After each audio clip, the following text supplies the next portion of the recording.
Assalamualaikum warahmatullahi wabarakatuh. Pemirsa, berjumpa lagi bersama saya Rizkia Amrina dalam program Suara Sriwijaya. Tentunya kita akan membahas mengenai topik yang hangat untuk diperbincangkan. Saudara, jumlah pengguna media sosial di Indonesia terus meningkat setiap tahunnya. Hal ini menimbulkan dampak positif dan dampak negatif. Untuk itu kita akan membahas mengenai tema cerdas bermedia sosial dan sudah hadir dua narasumber kita di TVRI Sumatera Selatan. Yang pertama ada Bapak Syahri, praktisi pendidikan Taman Siswa. Selamat siang Bapak, apa kabarnya? Selamat siang, Pak Gigi. Dan juga narasumber kita yang kedua ada Ibu Pradiana Padma, psikolog. Selamat siang Ibu. Selamat siang. Apa kabarnya? Alhamdulillah. Baik. Alhamdulillah sehat selalu, dan juga karena media sosial dan internet sudah sangat cepat berkembang, kita akan membahas mengenai cerdas bermedia sosial. Sebelum kita membahas lebih panjang mungkin beberapa kasus yang sering terjadi saat ini di media sosial, kita akan membahas terlebih dahulu mengenai indikator cerdas bermedia sosial, kira-kira apa saja? Boleh ke Pak Syahri terlebih dahulu? Ya, terima kasih Pak Gigi. Medsos itu sudah menjadi bagian dari kehidupan. Karena perkembangan alam zaman yang memang terus berubah dengan perkembangan teknologi informasi yang begitu cepat, maka medsos tidak bisa kita hindari. Satu keniscayaan yang ada di tengah-tengah kita. Hanya saja yang perlu dipahami bahwa namanya media adalah satu alat untuk kehidupan supaya lebih baik tentunya. Oleh karena itu perlu ada kecerdasan di dalam menggunakan alat itu. Jadi mencerdasi alat lah, itu adalah sangat penting. Jadi oleh karena itu kita harus membangun kapasitas diri kita menjadi orang-orang yang cerdas. Orang-orang yang cerdas di dalam menggunakan medsos tentunya sekarang. Karena itu tidak bisa dihindari untuk saat ini. Baik, tidak bisa kita hindari dalam bermedia sosial. Karena mungkin kalau nggak media sosial langsung dibilang kurang update nih kira-kira. Ketinggalan zaman. Iya, ketinggalan zaman juga pasti sudah sering terjadi. Menurut Ibu Pradiana sendiri bagaimana Bu? Mungkin indikator yang sering terjadi agar kita cerdas bermedia sosial. Iya. Gini, setiap orang itu dalam berperilaku selalu karena tuntutan kebutuhan dalam diri dia, gitu ya, satu kebutuhan. Nah, kita yang menggunakan medsos ini, yang mau nggak mau harus, gitu ya, yang tidak mau pun akhirnya juga menggunakan sekalipun tidak buka ya, tidak buka dengan ini dia, tapi mungkin pinjam punya anaknya, gitu kan, itu harusnya tahu kebutuhan dia dalam bermedsos untuk apa, gitu. Dan masing-masing orang kan berbeda, gitu kan. Kalau kita udah tahu kebutuhan kita apa, tujuan kita apa, ya otomatis kita akan pilah-pilah gitu. Mana yang harus saya lihat, saya buka, mana yang tidak perlu untuk saya dalamin, kan itu. Nah, kalau misalnya kita sendiri ya tadi kebutuhan tadi kan banyak, ada yang untuk eksistensi. Benar. Gitu ya, hanya untuk ya cuman untuk menampilkan foto-foto, nggak tahu tujuannya apa gitu. Kadang-kadang saya iseng, kadang-kadang saya juga iseng, untuk apa sih foto-fotomu tuh digituin? Enggak apa-apa. Artinya kalau dia sampai bicara nggak ada apa-apa, iseng aja, nah itu yang bahaya. Yang iseng-iseng itu bahaya, karena iseng-iseng itu kalau sudah scroll, ada yang mulai minat, mulai klik, mulai dilihat. Kan itu, sehingga dia sendiri kebutuhan dia dari awal itu tidak dia jaga itu, tidak dia jaga. Nah ini yang harusnya setiap orang tua punya gitu. Untuk apa sih saya medsos itu gitu ya? Kalau mau lihat berita oke.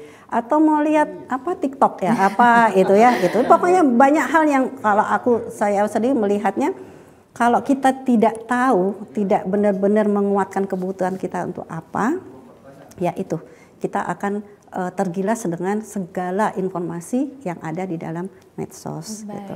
Berarti memang kita dari diri kita sendiri harus tahu nih kebutuhannya apa. Jangan sampai karena ingin eksistensi, karena ingin ikut-ikutan, jadinya bukan karena kebutuhan ya Pak ya. Oke, untuk dampak negatif dan dampak positif dari cerdas bermedia sosial sendiri bagaimana Pak? Saya kira juga kita melihat karena medsos itu open access, artinya siapapun termasuk anak-anak kita. Nah ini yang karena latar belakang saya adalah pendidik gitu ya, maka ini juga sangat penting. Memang ketika kita ngomong kebutuhan maka itu ada pendewasaan diri. Tetapi ketika ini bagaimana disajikan anak-anak kita, sekarang kan coba dalam satu keluarga saja, misalnya dengan sangat mudahnya memberikan gadget pada anak-anak yang misalnya umur masih balita pun masih juga udah dikasih udah dikasih begitu ya. Iya, sedangkan game nonton game begitu. Biar mantep ya anak ya. Biar nggak mau tidak repot. kemana-mana. Dianggap itu sudah menyelesaikan permasalahan, anaknya sudah diam dan lain sebagainya. Nah saya kira disinilah adalah peran orang tua bagaimana bisa memilah dan memilih terhadap kebutuhan anak ketika kita ngomong anak. Nah demikian juga medsos kan anak-anak kita anak-anak SD pun sekarang sudah mau kan begitu bersentuhan dengan medsos. Maka disinilah perlunya adalah tanggung jawab orang tua di dalam mendidik terhadap anak-anaknya, jangan sampai medsos kemudian justru berdampak negatif terhadap dirinya ataupun terhadap orang lain begitu. Nah ini sangat penting gitu ya. Baik, betul sekali. Menyambut dengan kebutuhan tadi, mungkin masih banyak masyarakat jadi candu dengan media sosial yang harusnya mungkin bisa beraktivitas dengan sekian jam, tapi malah nggak sadar udah dari pagi sampai malam nih kira-kira scroll terus ya Bu ya. Kira-kira dari Ibu sendiri bagaimana Bu agar tidak kecanduan nih dengan media sosial? Ya cari kegiatan lain lah, itu kan mudah kok sebenarnya. Betul. Artinya gini, itu pertanyaan itu sering gitu ya. Gimana caranya gitu supaya kita tidak kecanduan dan medsos gitu, teman-teman banyak. Ya cari kerjaan lain yang tidak berhubungan dengan ini. Apa dong, kegiatan apa? Loh kan banyak, kita bisa contoh itu. Itu banyak tuh yang handicraft ya di medsos itu. Nah, jadi interest seseorang terhadap isi medsos itu sendiri juga akan menentukan dampak positif dan negatifnya. Tapi kalau misalnya dia melihat yang handicraft, bagaimana membuat mainan untuk anak-anak, membuat sendiri, itu kan ada tuh dari seluruh dunia tuh, saya lihat ada. Kalau dia interest ke situ dan kemudian dia punya anak balita, dia punya anak SD, diajaknya untuk membuat itu, anaknya bertanya, sekalian mendidik anak tuh, anak, loh mama tahu dari mana, bunda tahu dari mana, oh bunda tahu dari IG nih nak, lihat ini. Itu sudah mendidik si anak bahwa di IG ada hal positif gitu, ayo kita buat nak. Nah itu. Jadi pertanyaan itu mudah jawabannya, tapi untuk orang-orang yang sudah merasa medsoslah dunianya ya jadi sulit dia. Misalnya berkebun, di medsos baru viral tuh waktu itu berkebun, wah semua beli tanaman. Sudah itu kering semua tanaman itu. Padahal dia nggak hobi tanaman gitu, karena gara-gara viral tadi gitu kan. Itu kan tidak sesuai dengan kebutuhan dia. Jadi kembali lagi sesuai dengan kebutuhan.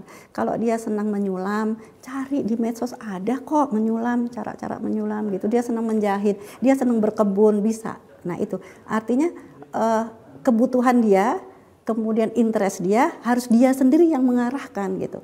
Kalau jangan bergantung sama orang di medsos gitu loh. Orang medsos apapun diupload, kadang-kadang cuma sepatu gitu, ngapain diupload gitu ya. Ada yang sengaja nyari haters, ada yang sengaja. Ada yang sengaja itu. Jadi ada beberapa, sengaja aku berhasil dong. Bilang, kamu sadar nggak? Itu ada beberapa teman gitu, aku berhasil dong ini. Kamu sadar nggak? Kamu hanya menuju ke si A, si B, si C supaya membenci kamu. Tapi medsos itu kan semua orang bisa lihat. Betul. Yang membenci kamu atau yang jadi sirik sama yang kamu upload, dia upload uang kayak apa kayak gitu ya. Ternyata ada orang-orang nggak mampu. Kamu zalim nggak? Betul. Nah itu jadi kembali lagi selain kebutuhan, interest, niat tadi ya. Kemudian tujuannya untuk apa? Kita semua ini kan narasumber, benar nggak Mas? Kita ini narasumber semua loh di medsos. Apapun yang kita upload, saya aja baru gini ceklek, saya narasumber loh. Orang yang melihat saya narasumber loh. Benar nggak? Benar. Mbak Titi ceklek apa? Mas Ari tiba-tiba foto ceklek. Mas Ari narasumber. Kalau yang diceklek di foto nggak benar, kita sudah membuat orang lain punya pikiran. Jadi kita tuh pembelajar semua sebenarnya. Jadi hati-hati mengupload dan melihat uploadan orang itu harus hati-hati gitu. Itulah makanya kalau taman siswa, Ki Hajar sebagai orang taman siswa, di manapun tempat itu ada tempat belajar, siapapun orangnya adalah orang yang pembelajar. Pembelajar, Jadi pendidik. Orang pendidik, mendidik ya. Nah, itu yang harus kita sadari. Harus disadari gitu. Itu siapa kita ini siapa gitu. Ada tanggung jawab, ada konsekuensi yang harus dipertanggungjawabkan. Nah, ini yang penting gitu. Oke. Orang lupa gitu, seringkali lupa begitu aja, begitu upload dengan mudahnya. Iya, karena dengan itu mudahnya, gitu. Bisa lupa itu juga gara-gara wah teman upload ini nih Jadi makanan nih, aku kan nggak bisa gitu kan, cuma masak gitu doang gitu, mulai upload makanan. Sadar nggak yang lihat foto makanan ada orang nggak bisa makan. Betul. Saat itu dia kelaparan. Memang dia punya HP, kan murah sekarang ya. Ya. Sudah sangat mudah untuk bermedia sosial sekarang. Orang nyicil kredit aja bisa ya. Nah, itu kan. Kredit juga bisa. Itu tadi kata Mas Ari tadi, semua itu ada resikonya, ada ini. Dan resiko yang mengerikan itu kita mengajarkan hal yang salah, itu yang mengerikan. Itu yang mengerikan. Baik, menyambung dari perbincangan Ibu sebelumnya bahwa ada orang yang sengaja mencari haters. Itu kira-kira dari sisi psikolog lagi itu kenapa bisa jadi orang ada gangguan ya? Orang ini kan gini, orang kita itu coba orang yang normal, kita bicara orang normal ya. Batas normal tahu ya, batas normal. Itu kan kepengin selalu berbuat sesuatu itu untuk kebaikan orang lain. Benar nggak?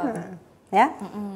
Untuk supaya orang lain menjadi lebih baik. Nah, kalau dia memakankan dirinya sendiri supaya dia dibenci. Sakit nggak? Keluar nggak dari kata normal saya tadi?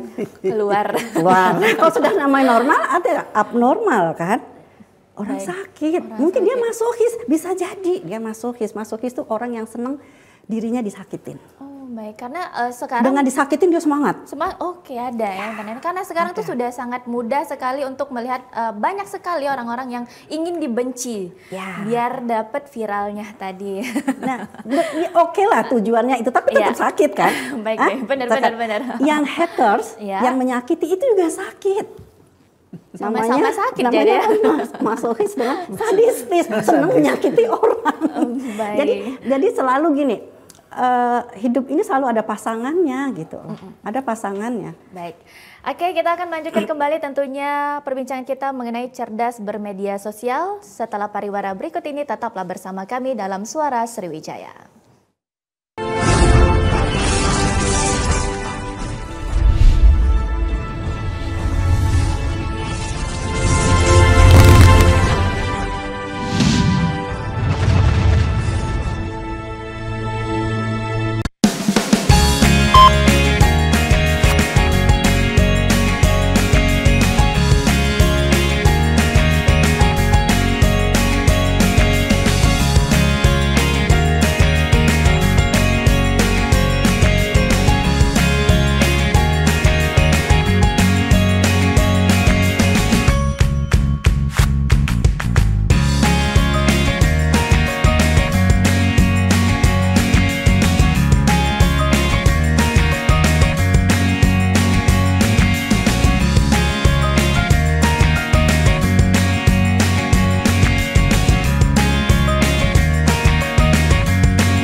Migrasi siaran TV analog ke digital, TVRI akan memulai tahapan analog switch off di 11 kota dan Batam dan akan dilanjutkan secara nasional mulai 2 November 2022. Siaran TVRI sudah dapat ditonton melalui TV digital. Terdiri dari 4 kanal digital. Kanal 1 TVRI Nasional, Kanal 2 TVRI Daerah, Kanal 3 Budaya, dan Kanal 4 Olahraga. Siaran TV digital dapat dinikmati dari televisi yang telah dilengkapi perangkat digital atau dengan televisi lama menggunakan set-top box. Siaran TV digital memberikan kualitas gambar yang bersih, suara jernih, dan beragam konten secara gratis. Yuk beralih ke digital. TV digital, bersih, jernih, canggih.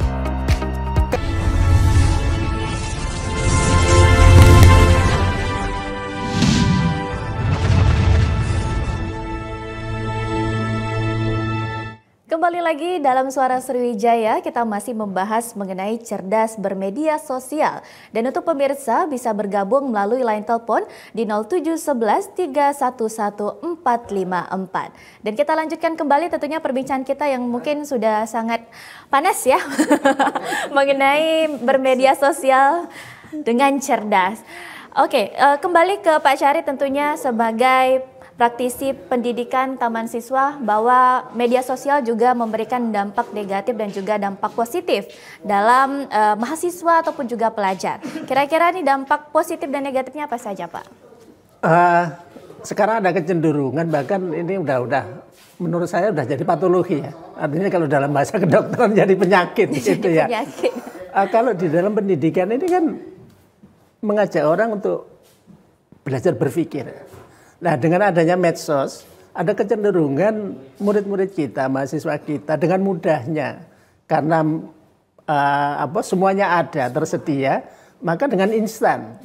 Dengan instan mengambil pemikiran-pemikiran orang, itu kemudian itu pun diklaim menjadi pemikiran dirinya. Padahal ini kalau dalam bahasa akademik kan maling gitu ya. Plagiat. Kasarnya kan maling idenya orang. Nah, ini juga sudah menjadi satu hal yang mengerikan menurut saya. Nah, kemudian yang kedua, akhirnya memang tuntutan guru, tuntutan dosen itu harus kreatif bagaimana mengembalikan prinsip-prinsip pendidikan bahwa anak bisa berpikir secara mandiri, bertanggung jawab, itu sangat penting gitu ya. Nah, jadi kadang-kadang sekarang ini kan lucu. Memberikan ujian, memberikan tugas, sudah ada komputer, malah harus diminta tulis tangan. Supaya apa? Supaya baca. Kan ini kan mengerikan. Malah jangan-jangan dosennya. Dosennya nggak begitu.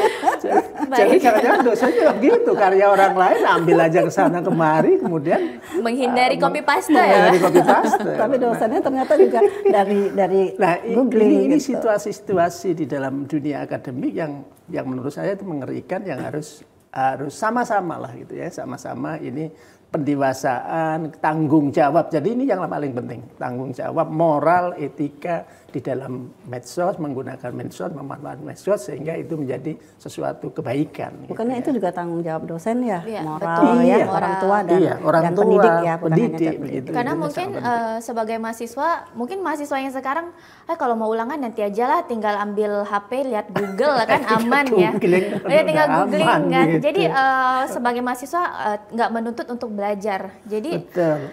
kira-kira jawabannya sama semua berarti ya Mbak ya kalau Google ya. Iya. Jadi dosen sama pendidik itu untuk berpikir gitu ya. Iya, jadi Malas dosen untuk berpikir. itu tantangan dosen dan pendidik tantangan itu dunia luar biasa. pendidikan saat ini yang luar biasa. Justru dengan jangan medsos. meniru mahasiswanya kan. Betul. Ikut-ikut. Jangan meniru mahasiswa ternyata ya. Baik, tentunya mungkin itu untuk terhadap pelajar ataupun juga media sosial. Mungkin pengaruh media sosial terhadap remaja nih, mungkin dari Ibu yang masih anak-anak yang belum kuliah tapi sudah aktif sekali di media sosial dibandingkan dengan belajar nih, kira-kira gimana Bu? Apanya gimana? Tanggapan Ini Ibu orang dari tua, psikolognya ya. ya. Ini masalah sekarang tuh gini. Orang tua itu adalah sekolah pertama bagi seorang anak, orang tua ya. Rumah orang tua itu guru pertama ya, baik ibu, terutama ibu gitu ya, bapak juga. Rumah itu adalah sekolah pertama bagi anak. Nah, kalau sudah guru pertama dan sekolah pertamanya permisif dalam arti lost control gitu, artinya tidak lagi membuat batasan-batasan jelas tentang penggunaan medsos gitu, jamnya, apa yang ini tidak ada pengawasan lagi gitu. Dengan alasan yang juga kadang-kadang tidak masuk di akal, Mbak. Misalnya nanti anakku minder, semua temennya kan HP-nya udah bagus. Ya, udah bagus gitu ya. Terus HP-nya sudah yang canggih gitu kan. Kemudian untuk si anak pinter pula, Mama ini ada tugas dari guru gitu ya. Gitu. Ada tugas dari guru nih, dan si ibu udah nggak mau pusing dibelikan. Nah, kalau kontrol itu sudah melemah, lost kontrol, ya akhirnya dosen guru juga sama melemah, pengawasan terhadap anak-anak ini siapa gitu. Kalau saya kembali lagi adalah rumah dan orang tua yang harus mulai membatasi anak-anaknya. Nggak usah takut anak jadi minder gitu ya. Mulailah untuk kalau bahasa ini keras ya, didik keras. Kok saya sih dibilangin saya keras sama anak-anak gitu. Disiplin ya bahasa kerennya kali ya gitu ya. Harus mulai ditanamkan itu, karena anak-anak SMA sekarang juga disiplinnya juga, kalau yang disiplin kita lihat deh orang tuanya. Oke, mungkin ibunya nggak disiplin, tapi salah satu orang tuanya pasti disiplin. Jadi itu sebuah perilaku yang menular gitu. Kalau orang tuanya sendiri di rumah sibuk dengan HP, gimana dia mau mendisiplinkan anak? Jadi orang tuanya harus disiplin, selain orang disiplin dia juga harus mendisiplinkan anak. Nah, itu. Peran orang tua yang jelas harus sangat penting. Kalau kita bicara anak dan remaja, kalau kita bilang, anaknya gini, yang salah ya orang tua, Mbak. Mau nyalain siapa? Mau nyalain pendidik, mau nyalain guru. Nggak bisa, berapa jam? Coba berapa jam anak-anak kita begitu. Sekarang sampai sore jawabnya gitu, Mas. Begitu, dalam 24 jam gitu. Kira-kira alokasi waktunya untuk menggunakan medsos itu berapa lama? Kayaknya lebih banyak ke medsos ya. Iya, di rumah ya sama guru cuma berapa jam ketemu gitu ya. Sekarang mungkin sampai sore. Dan mulai pakai gadget, harus nanti di rumah ada tugas lagi pakai gadget. Itu yang merusak gitu loh. Dan belum lagi kita lihat ya, sekarang ini kan ada kecenderungan. Mestinya orang berkomunikasi misalnya lah belajar di kelas, kemudian ada komunikasi langsung dan sebagainya. Seringkali anak-anak kita itu asik aja gitu dengan keluar dengan bermain medianya, keluar main aja. Artinya ini sebenarnya kan juga terkait bagaimana etika, menghargai orang lain, begitu kan, betul. Menghargai guru, begitu. Ketika ini transaksi komunikasi ini melakukan. Nah, coba aja dilihat. Betul. Apalagi kadang mungkin di keluarga media sosial mungkin bisa membantu untuk lebih dekat dengan keluarga yang jauh. Tapi ketika kita sudah dekat malah saling lihat handphone masing-masing nih kan biasanya sering terjadi ya gitu ya. Iya. Itu apalagi di keluarga mungkin sudah sering terjadi sekali ya. Orang tua juga main handphone, anak juga main handphone, udah nggak ngobrol jadinya. Dan itu harus dari sejak dini sebenarnya gitu. Komunikasi yang baik itu harus dibangun dari sejak dini. Nggak bisa ya sekarang gimana dong, udah kebacut gitu ya. Tapi ini lingkungan pendidikan dengan lingkungan rumah itu harus kerjasama gitu. Nggak bisa hanya mengandalkan salah satu. Mungkin rumah bisa ketat sekali bisa gitu ya. Tapi tetap ya sebagai orang tua itu tetap membutuhkan lingkungan dalam mendidik anaknya. Jadi ada kewajiban orang tua juga untuk memilih lingkungan ini. Jangan sekolah di sana HP nggak boleh, nanti kalau ada apa-apa anakku nggak bisa dihubungin. Kan bisa hubungan ke ibu gurunya. Gitu. Jadi memang ada yang bisa menggunakan menjadi hal positif, memang ada yang bisa menggunakan jadi negatif. Makanya kan kalau di dalam dunia pendidikan, saya selalu karena orang taman siswa, Ki Hajar itu selalu ada tripusat pendidikan. Artinya tiga pusat pendidikan ini harus sinergis, harus saling dukung begitu untuk membangun anak-anak kita. Siapa itu? Yang pertama adalah keluarga. Keluarga adalah basis untuk pendidikan. Yang kedua baru sekolah gitu. Yang ketiga adalah lingkungan, termasuk kebijakan pemerintah. Bagaimana kebijakan pemerintah tentang medsos begitu. Meskipun sekarang saya kira sudah ada undang-undang ITE dan lain sebagainya, tetapi bagaimana untuk mengedukasi apa namanya? Tapi nggak takut juga tuh Mas ada. Betul itu masih dianggap biasa mungkin ya. Mungkin juga menarik ada salah satu kebijakan yang saat ini digencarkan oleh pemerintah bahwa literasi digital terus digencarkan. Karena mungkin masih banyak masyarakat menggunakan media sosial tapi masih malas baca walaupun itu sudah di digital. Kira-kira nih dari sisi pendidikan sendiri bagaimana Pak? Karena sering terjadi sudah ada videonya tapi ternyata deskripsi ataupun caption yang lebih dijelaskan. Tapi orang udah haters duluan nih kira-kira. Males baca ya. Iya, udah males baca duluan nih. Gimana Pak kira-kira? Jadi memang mau tidak mau literasi digital itu adalah menjadi kebutuhan masyarakat kita, kebutuhan dunia pendidikan, begitu bagaimana mengedukasi ke siswa, ke remaja, ke anak-anak kita. Tapi memang itu tadi, karena sekarang itu ada kecenderungan mental instan. Mental instan ya. Mental instan gitu kan, mental instan, mental mudah, semuanya cepat begitu. Nah, sehingga orang sangat anak-anak kita udah malas untuk berpikir, membaca deskripsinya dan sebagainya. Satu contoh sederhana lah. Buku itu sekarang itu hampir jarang itu. Toko buku udah mau tutup. Bukunya udah mau tutup. Sekarang udah baca di HP semua ya. HP sudah buku pun udah. Koran juga sekarang. Koran nggak ada lagi nenteng buku ya Bu? Iya, kita butuh koran untuk bungkus apa-apa udah susah kita nyari. Koran coba. Betul. Orang juga sudah tidak membaca itu. Nah, jadi ini oleh karena itu memang meskipun literasi digital itu dikembangkan, tetap aja kuncinya adalah baca. Ya, baca. Jadi ada kemampuan baca. Harus membaca sendiri, memang. Baca sendiri, begitu. Betul. Dari itu benar. Jadi silakan. misalnya kita melihat uploadan atau ada ini tentang A, gitu ya. Kita jangan cukup di situ aja. Ajarkan anak-anak untuk mencari sumber yang benar. Ya, misal gini, ada uploadan tentang pola asuh terhadap remaja. Remaja-remaja ini pinter loh, sekarang mereka baca itu. Orang tua harus mengarahkan, pendidik harus mengarahkan bahwa kita cari bukunya nak, jadi sumbernya benar, gitu kan. Di medsos kan hanya sekian menit, potongan-potongan aja gitu. Soal agama gitu kan, baca sendiri Al-Quran, baca sendiri hadisnya gitu kan, datang ke kajian majelisnya gitu. Jadi jangan sampai justru medsos itu memporak-pandakan semuanya gitu. Oke.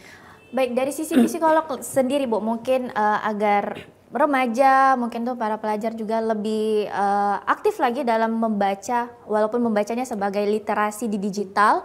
Kira-kira menurut dari Ibu sendiri apa saja nih yang bisa dilakukan anak-anak agar lebih suka membaca lagi? Satu, sebenarnya larinya kalau tadi aku bilang kalau sudah anak remaja itu orang tua harusnya yang kita edukasi gitu ya. Jadi biasakan, jadi gini, tapi ini memang oke lah. Orang tua yang dari membiasakan anaknya dari kecil membaca, misalnya, ayo kita libur nih nak, weekend, ayo kita ajak ke toko buku, pilihlah buku yang ini kalian suka, gitu kan? Nah itu remaja juga diajak begitu, nah itu akan kembali lagi tertarik kepada untuk membaca. Jadi orang tua yang harus mengarahkan anaknya untuk tetap membaca.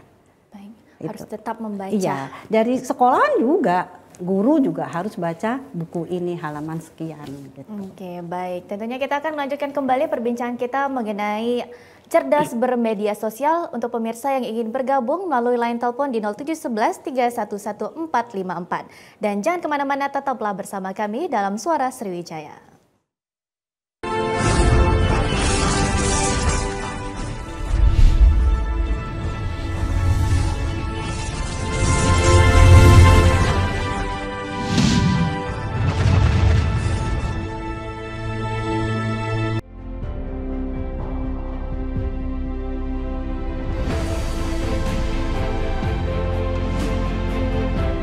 Kita memiliki TVRI, Televisi Republik Indonesia. Melalui TVRI, apa yang terjadi di Papua dapat diketahui oleh masyarakat di Jawa, di Sumatera, dan sebagainya. Sebagai lembaga penyiaran publik, TVRI senantiasa konsisten untuk terus merawat negeri dengan menjaga persatuan dan kesatuan bangsa. Bertransformasi menyongsong digitalisasi, menjadi jendela Indonesia bagi dunia melalui kanal penyiaran kelas dunia. Mewujudkan konektivitas wilayah di seluruh Indonesia dengan pendirian stasiun penyiaran daerah di tiap provinsi. Selain menjadi media yang meluruskan, TVRI juga harus dapat memberikan hiburan yang sehat serta mengikuti arus zaman. TVRI 60 tahun terus merawat negeri. Di masa-masa pandemi kayak gini, jangan lupa untuk rajin cuci tangan ya, Pak.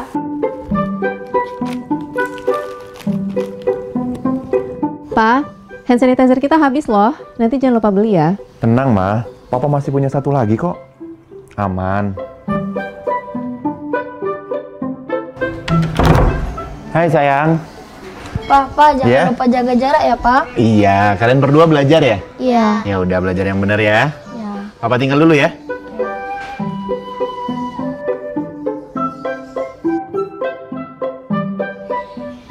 Tuh kan, Pak. Anaknya udah ingetin jaga jarak, maskernya juga jangan lupa dipakai dong. Makasih ya, Ma.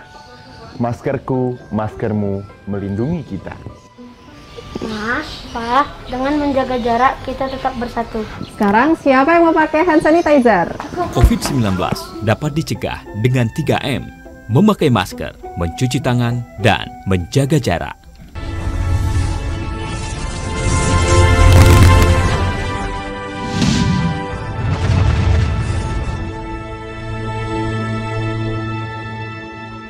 Kembali lagi bersama kami dalam Suara Sriwijaya, kita masih membahas mengenai cerdas bermedia sosial. Dan untuk pemirsa yang ingin bergabung melalui line telepon di 0711 311 454. Dan masih bersama juga dengan dua narasumber kita, yaitu Ibu Pradiana Padma dari psikolog dan juga Bapak Syahri dari praktisi pendidikan Taman Siswa. Sebelumnya kita sudah membahas mengenai media sosial yang lebih dalam lagi, kita bahas lagi yang lebih dalam Bapak Ibu. Tentunya mungkin masih banyak sekali masyarakat yang menggunakan media sosial dengan ujaran kebencian ataupun mungkin netizen-netizen yang suka hate nih. Tapi mungkin ada masyarakat yang menggunakan media sosial mentalnya kurang kuat nih Bu, karena di body shaming, karena dibully mungkin kira-kira. Dari sisi psikolognya sendiri bagaimana nih? Apakah mungkin orang tersebut yang dibully bisa menjadi gangguan ataupun gangguan jiwa ataupun gangguan mental? Kira-kira bagaimana Bu? Ya bisa lah, jelas bisa. Jelas bisa ya? Jelas bisa. Misalnya sama Mbak Titi aja. Mbak, bodo amat sih omongannya, langsung brek. Kan itu kan. Betul. Nah, itu apalagi dengan hal-hal yang di medsos. Jadi gini, pada saat kita mengambil keputusan untuk berperilaku atau melakukan sesuatu, kita harus memikirkan resiko yang akan kita tuai gitu ya. Nah, orang diem aja bisa dikatain. Benar nggak, Mas? Diem ya. Coba ya. Mau coba foto lempar ke medsos, tapi diem aja. Dikatain. Ada aja ya. Nah itu, apalagi kita melakukan sesuatu, misal maaf nih, sudah tahu bodinya begitu, dia sengaja joget-joget, begitu dibully, dia down, gitu kan. Nah, jadi kalau kita kembali kepada akibat dari bulian tadi, itu jelas. Tapi kalau saya itu lebih kepada yang membuli jelek, yang melempar sesuatu tentang dirinya di medsos itu juga salah, kan gitu. Dua-duanya salah gitu.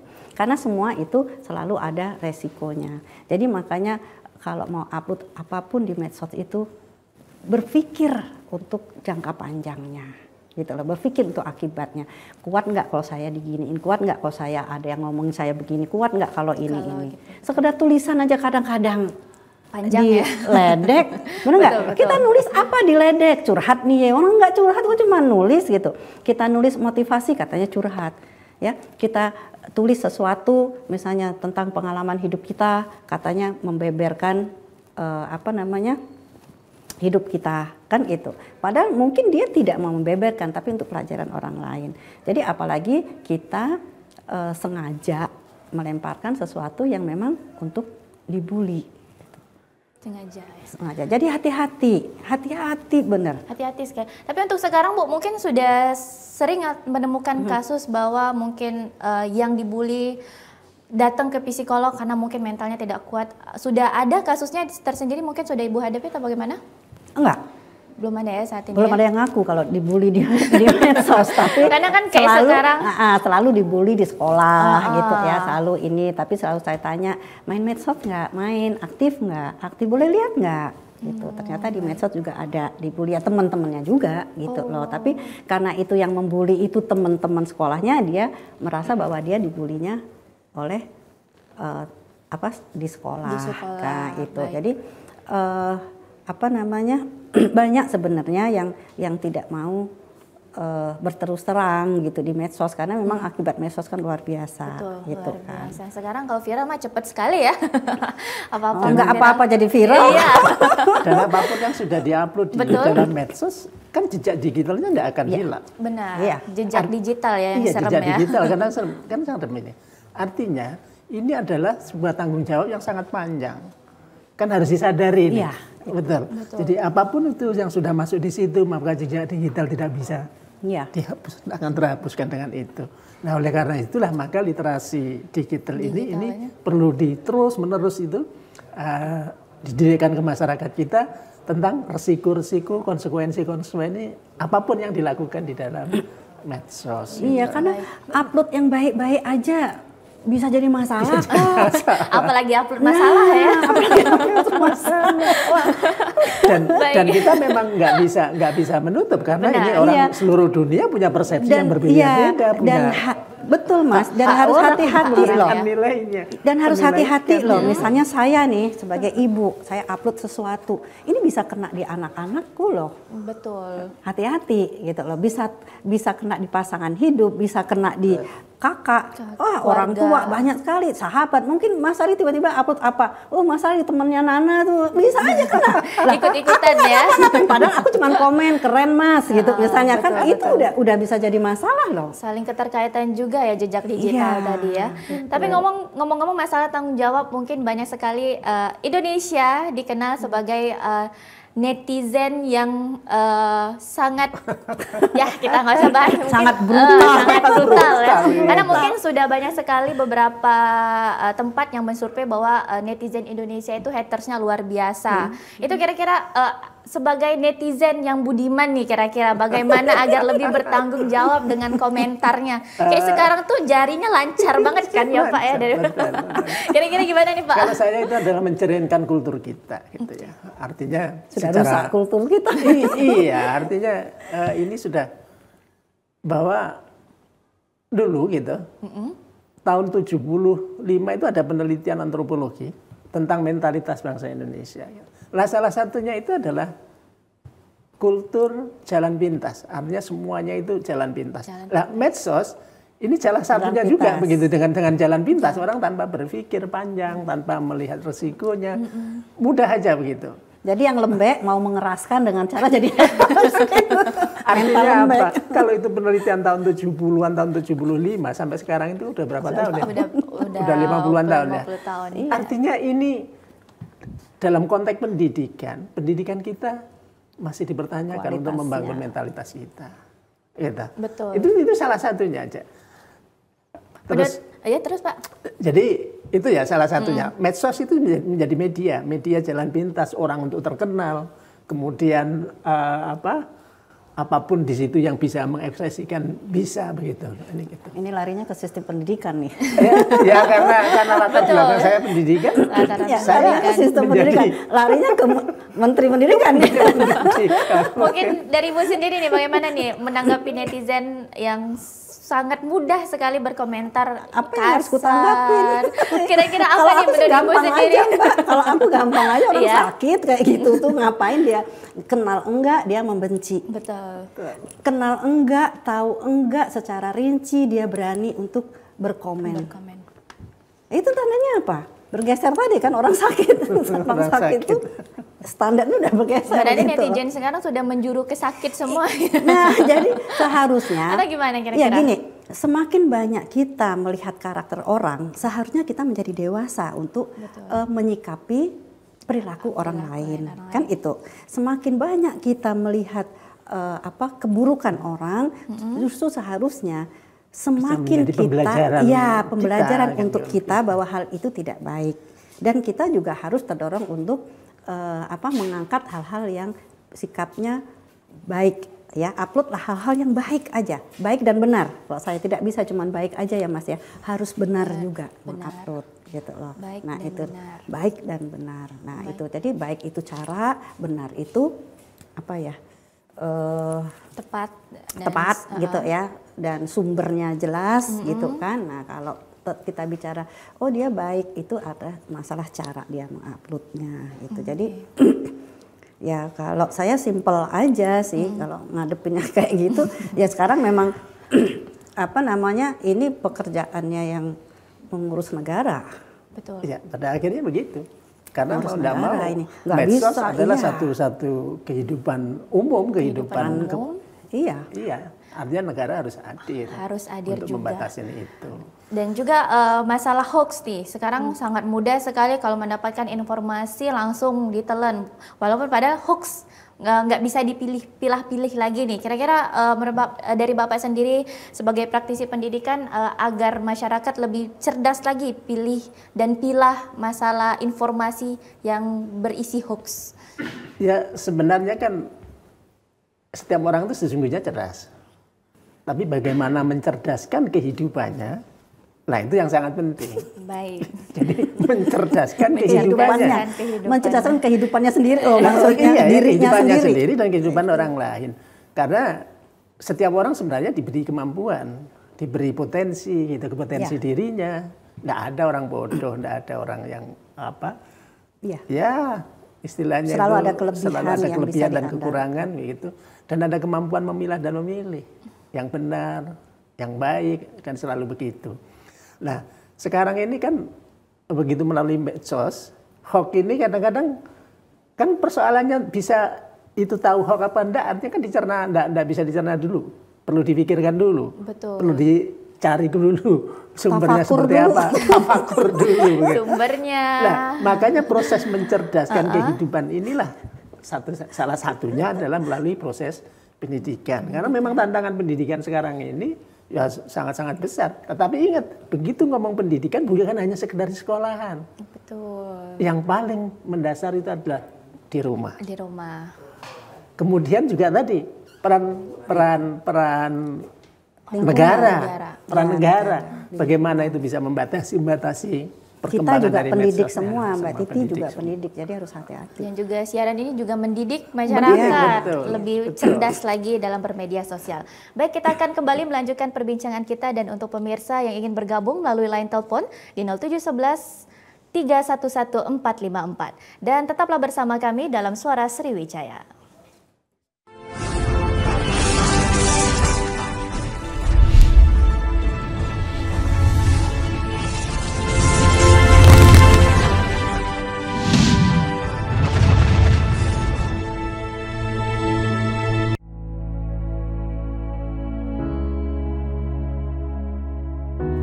Pemirsa TVRI, pandemi COVID-19 belum berakhir.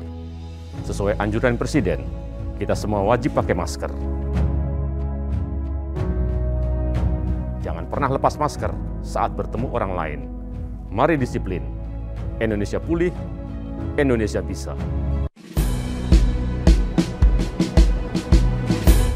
Jalani hari dengan 3 wajib, wajib iman, wajib aman, wajib imun, berolahraga, riang gembira, mencegah kita jatuh sakit, makanan bergizi tiap hari, tidur cukup itu pasti.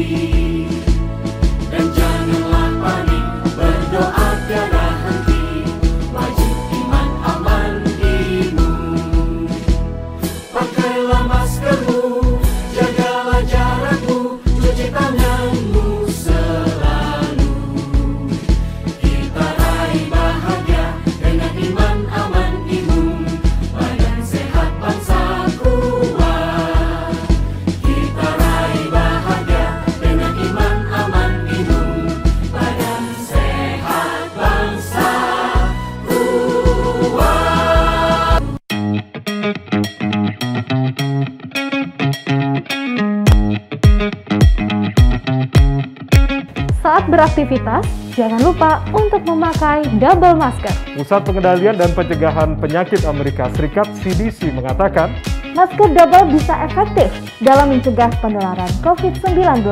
Masuknya berbagai varian baru menuntut kita untuk lebih ketat memproteksi diri. Tapi, memakai masker double, penggunaannya juga harus tepat. Ini dia panduannya.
Kembali di Suara Sriwijaya, kita masih membahas mengenai cerdas bermedia sosial, dan untuk pemirsa yang ingin bergabung melalui line telepon di 0711311454. Dan kita lanjutkan kembali tentunya perbincangan kita mengenai media sosial. Ingin bertanya kembali dengan Pak Syahri tentunya, apakah semakin pesat berkembangnya internet dan juga media sosial ini membuat budaya ataupun mungkin kearifan lokal Indonesia khususnya bisa berubah juga? Saya kira kita pahami dulu ya, yang namanya budaya, budi dan daya. Artinya selalu sebenarnya yang lahir dari kebudayaan itu sesuatu yang baik, sesuatu yang suci begitu ya dalam ininya. Nah, medsos ini kan perkembangan alam dan zaman yang tidak bisa kita hindari dan tidak bisa kita tolak begitu. Nah, oleh karena itu maka inilah yang penting, pencerdasan terhadap mensikapi bagaimana medsos itu. Nah, maka budaya pada akhirnya juga mengikuti perkembangan alam dan zaman. Kalau enggak, dia akan ketinggalan. Tetapi tentunya kalau dia menjadi kebudayaan adalah yang baik gitu. Yang baik, yang benar, yang memberi hikmah, yang memberi kebaikan untuk banyak orang begitu. Nah, ketika kemudian bully gitu ya, sudah menjadi menjamur semua untuk terjadi di medsos, ini bukan budaya, tapi itu penyakit gitu. Bukan budayanya yang berubah ya, ternyata penyakitnya yang nambah. Itu ada penyakit sosial yang muncul.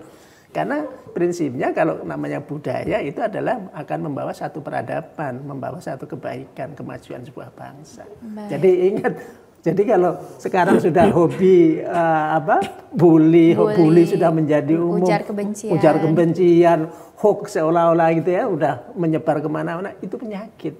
Secara kultural sudah menjadi penyakit ya, bukan budaya. Penyakit sosial. Tapi kalau itu tadi kembali, kalau orang-orang yang cerdas itu bisa menggunakan medsos ini justru untuk mempertahankan kearifan lokal. Kearifan lokalnya. Ada kok, saya lihat ada gitu ya.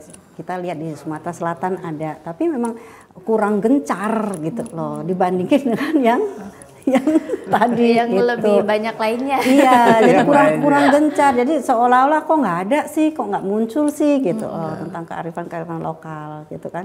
Dan memang itu tadi Mas Ari bilang pasti mempengaruhi. Tapi gimana caranya sebenarnya bisa kearifan lokal tetap kita pegang gitu tanpa harus ketinggalan zaman. Kira-kira caranya bagaimana Bu untuk menurut Ibu sendiri? Tetap mempertahankan kearifan lokal, tapi tetap juga bermedia sosial. Iya, jadi orang-orang yang interest terhadap mempertahankan kearifan lokal ini, itu yang harus kita bina kuat. Dan menggunakan medsos sebagai media untuk promonya begitu, terus menerus. Jadi memang ada positifnya untuk orang-orang cerdas, ada positifnya. Misalnya untuk jualan. Dari sisi perekonomian ya. Dari sisi perekonomian jadi mudah gitu loh. Gitu kan, mau beli saya nggak usah keluar rumah. Tapi memang jeleknya ijab kabul jualan itu kan sebenarnya ada gitu. Masih ada yang dia pakai medsos tapi dia tetap jual beli dia tetap nggak mau dia lihat medsos. Ada dia mempertahankan itu. Tapi itu orang-orang yang kuat gitu lah. Yang dia masih merasa butuh untuk komunikasi secara langsung gitu. Karena energinya. Jadi energi di medsos itu kalau saya lihat gitu ya, entah itu yang lewat di medsos saya nggak tahu, energi itu banyak negatif gitu. Banyak bener negatif. Karena hal-hal yang apa ya kadang-kadang itu standar perilakunya tuh nggak jelas gitu loh. Jadi sekarang kalau kita mau tidak terjerumus dalam medan medsos yang seperti ini, orang tua harus membuat standar yang benar dalam berperilaku dalam keluarganya. Jadi standar itu yang benar, tidak baik. Kalau baik tuh orang banyak kok ngelakuin TikTok, anaknya didiemin. Enggak, itu harus pelajari. Ini ada TikTok. Nah, TikTok tuh begini. Standar yang benar, saya katakan itu apa? Sumbernya jelas, agama. Betul. Itu standar perilaku yang benar itu adalah agama. Nah, itu yang harus diinikan ke anak-anak gitu. Makanya medsos itu sebagai alat seperti saya katakan tadi, sebagai media. Maka kontennya, isinya adalah tergantung pada kita. Satu contoh misalnya Palembang ini kan Palembang Darussalam. Siapa sih yang mengisi, yang mengkaji tentang Darussalamnya Palembang, kemudian itu ada di medsos gitu. Kita punya makanan bingen begitu kan, yang sekarang sudah susah. Dan sebenarnya ini orang juga rindu dan harus diviralkan oleh orang-orang lokal sendiri. Kan ada tuh Jalan Roda kemarin yang memviralkan ya kita yang orang-orang sini yang harus nge-share gitu. Itu misalnya makanan bingen barangkali berapa banyak. Betul, biar lebih istilah bingen aja sekarang anak-anak sekarang. Apa sih kayak bingen ya? Mungkin untuk Ibu sendiri bagaimana pesan dan juga harapan kepada masyarakat dan juga netizen-netizen lainnya agar lebih cerdas lagi bermedia sosial? Ya, jaga diri lah gitu ya, jaga diri gitu, karena medsos ini bisa mempermudah. Sesuatu yang mudah itu kadang melalaikan. Nah itu gimana caranya supaya itu tidak melalaikan, ya kita punya standar yang benar dalam berperilaku gitu. Dan itu juga harus ditanamkan kepada anak-anak. Jadi mulai awal dari rumah. Rumah. Kalau saya bicara di depan dunia pendidikan, ya saya akan bilang awalilah dari sekolah. Tapi memang Mas Ari tadi bilang basic pendidikan anak itu standar perilaku benar itu ada di keluarga. Sekolahan itu mengasah ya, sehingga orang tua akan memilih sekolah mana nih untuk anaknya. Universitas juga mengasah. Universitas mana nih yang bagus untuk anakku kan gitu. Nah itu. Jadi kalau saya sih benteng itu ada dalam orang tua dulu. Entah itu anak mahasiswa juga orang tuanya yang harus memperbaiki dulu gitu. Orang tua dan juga dari diri sendiri juga mungkin ya Bu ya, agar lebih orang tua kalau mau ngajak anak A dia sendiri harus A dong. Anak sekarang kan, nah kamu nggak boleh ngeletain ini di pinggir. Ya tiba-tiba orang tua lewat letakin.